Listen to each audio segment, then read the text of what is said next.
Joining me now is Chris Bedford, executive editor for the Common Sense Society, and Ari Fleischer, former White House press secretary and Fox News contributor. Ari, Butler's team told the Angle in part that she's been a California homeowner since 2011. In addition to her home, Ms. Butler has another place in L.A. where she will be residing. So many homes, so many choices. Let's just stipulate it doesn't matter. I mean, when you're in California and you're a Democrat, you can do whatever you want.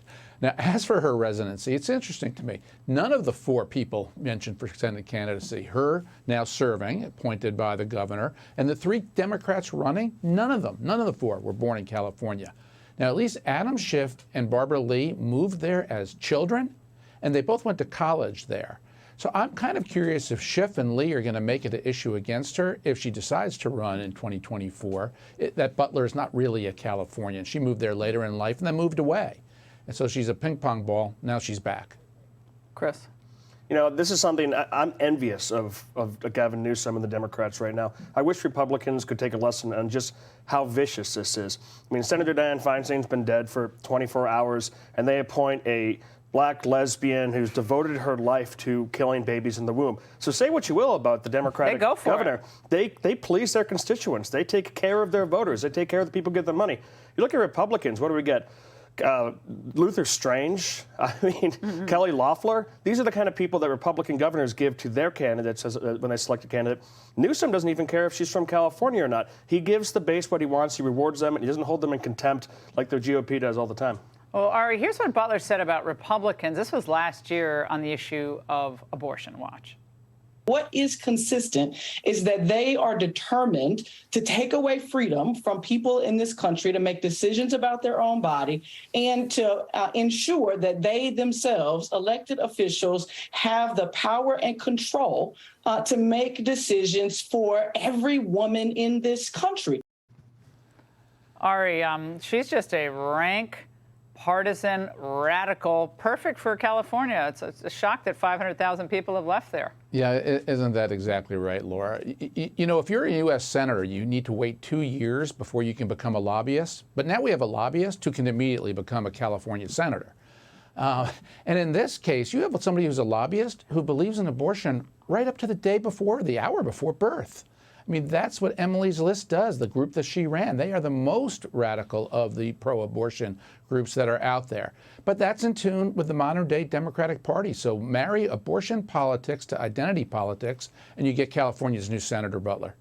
Chris Bedford, I want to talk about something we touched on last week, was this possibility that Democrats, because they're in such a hole on the border question, that there would be some movement or some perhaps policy tweak on the part of Biden that they could point to as, oh, we're hearing you, we're addressing the problem. And yesterday, I believe it was yesterday, Hochul spoke out, and I want to play this soundbite about what Democrats are doing on immigration. We want them to have a limit on who can come across the border. It is too open right now, and that is a real problem for New York City. 125,000 newly arrived individuals, and we are being taxed. Chris, I mean, they can't take anymore, they say. They want to go all the South Dakota, North Dakota, Montana, all the red states. Yeah, what they meant, that she would famously quote, or infamously quoted Emma Lazarus's poem at the bottom of the Statue of Liberty just a short while ago, saying that New York is open. And what she meant by give us your poor and you're hungry, she meant give Texas your poor and you're hungry, give Arizona, give New Mexico, give anyone except for us. Now, illegal immigration is an easy thing to stand in the soapbox about and to say this is the right thing, this is what our nation was built on, et cetera, but it's much more difficult than the reality on the border. That's why when you had Elon Musk going down there and actually just live streaming from the border, you had reporters from other networks saying, how dare he go down there? What do you mean, how dare he? He's a citizen, and people are lying about what's going on there. The reality's being felt in New York. On the way into the studio today, there was an obvious biker gang hanging out at what used to be the D.C. homeless shelter. Clearly all new illegal immigrants. So the whole face of the city in that area is starting to change, even in Washington, D.C., and now it's being felt in these blue cities. But the people, I think, are now making their voices heard. And Ari, you know, maybe a few years ago, folks didn't think this was going to bubble up to become one of the seminal issues of 2024.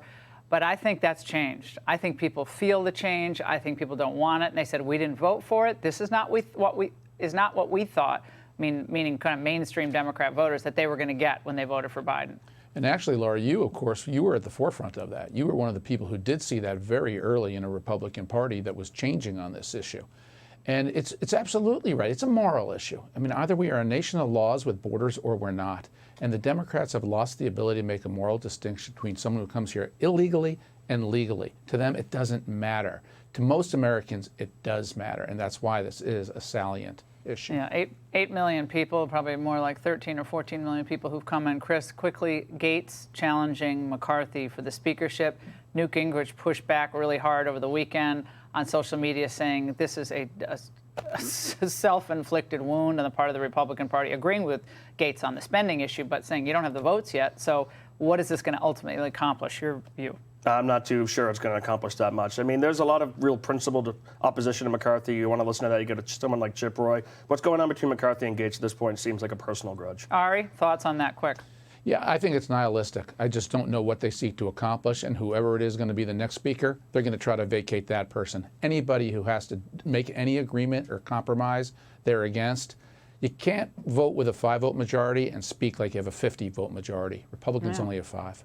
You have to have more votes. You have to get power back. And until you get the votes, you can't make a lot of these seminal decisions. Ari and Chris, thank you. Hey, Sean Hannity here. Hey, click here to subscribe to Fox News YouTube page and catch our hottest interviews and most compelling analysis. You will not get it anywhere else.